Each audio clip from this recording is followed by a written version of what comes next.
Exercise করার সঠিক সময় দুইটি। আসসালামু আলাইকুম। আজকে এক্সারসাইজ করার এই সময় নিয়ে ডিটেলস আলোচনা করতে যাচ্ছি।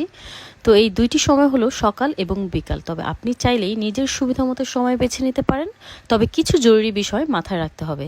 এক্সারসাইজ করার আগে কখনোই এমনভাবে খাওয়া যাবে না যেন হাঁটতে বা জগিং করতেই অসুবিধা হয়। এতে ফিজিক্যালি নানা ধরনের সমস্যা হতে পারে। আমি সকালে নাস্তা করার আগেই এক্সারসাইজ করাকেই বেশি প্রেফার করি। এতে সারাটা দিন অনেক বেশি প্রোডাক্টিভ মনে হয়।